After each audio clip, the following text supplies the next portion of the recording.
But if I lay down and I play dead and I stay dead, maybe you'll get sick of being the monster out of my head, under my bed. Think you're so. Halo teman-teman, kembali lagi di channel saya Wahyu Sendana. Kali ini saya akan membahas cara menggunakan rumus if dan conif di Google Spreadsheet. Oke, langsung saja kita buka Google Spreadsheet-nya. Di sini saya sudah mempunyai data hasil ulangan matematika SMA Maju Terus. Di sini akan saya buat 5 data siswa yang mengikuti ulangan matematika di SMA Maju Terus. Oke, nama siswa pertama saya buat Wahyu. Siswa kedua saya buat Wahdi, siswa ketiga saya buat Partini, siswa keempat saya buat Rama, dan siswa kelima saya buat Linda. Untuk siswa pertama yaitu Wahyu saya beri nilai 80, siswa kedua Wahdi saya beri nilai 60, siswa ketiga Partini saya beri nilai 75, siswa kelima Rama saya beri nilai 70, siswa kelima saya beri nilai 50. Oke, pada kolom keterangan ini nanti akan berisi keterangan apakah siswa ini lulus atau tidak lulus nilai ujian. Dengan nilai standar yaitu 70. Jadi, siswa dengan nilai 70 ke atas atau 70 ke atas dan sama dengan 70, maka akan dinyatakan lulus. Oke, di kolom keterangan langsung saja kita masukkan rumus berikut. Sama dengan if sel C5 lebih besar atau sama dengan sel F5 yaitu 70. Jika ya, maka lulus. Jika tidak lebih besar atau sama dengan 70, maka tidak lulus. Petik kurung tutup, lulus. Sekarang ini kita tarik ke bawah. Nah, di sini ini masih terjadi error.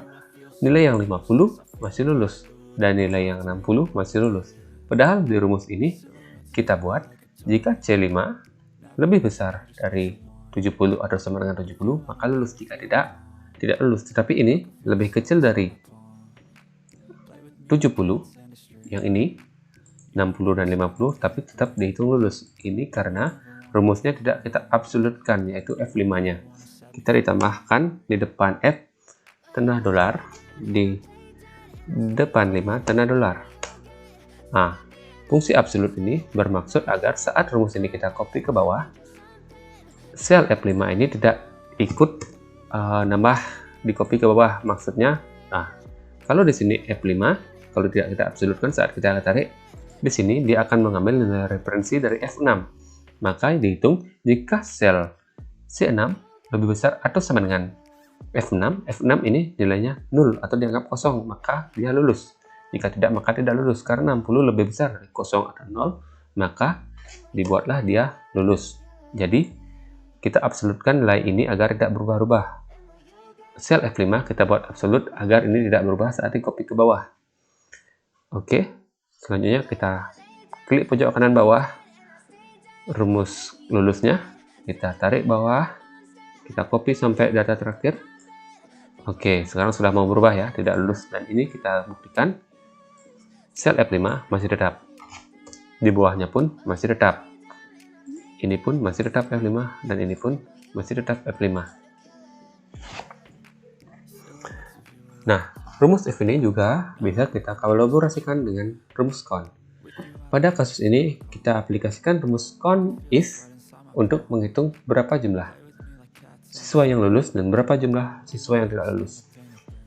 Oke, rumusnya sebagai berikut.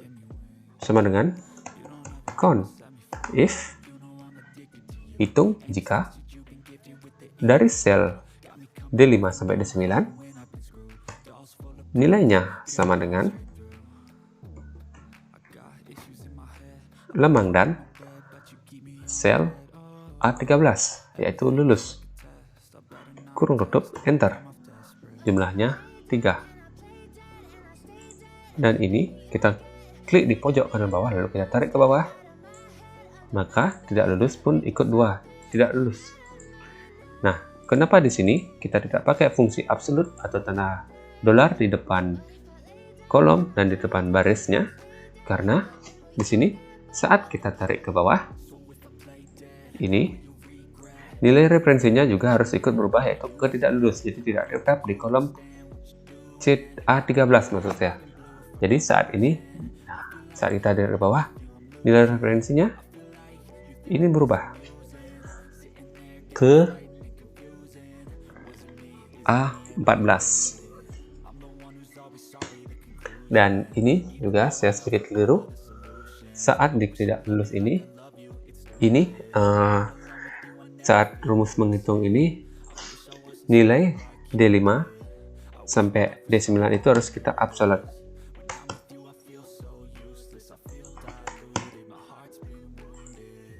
Agar saat kita copy ke bawah, tidak ikut turun ke bawah seperti ini. Jadi ini kolom D5 sampai D9 ini diabsolutkan.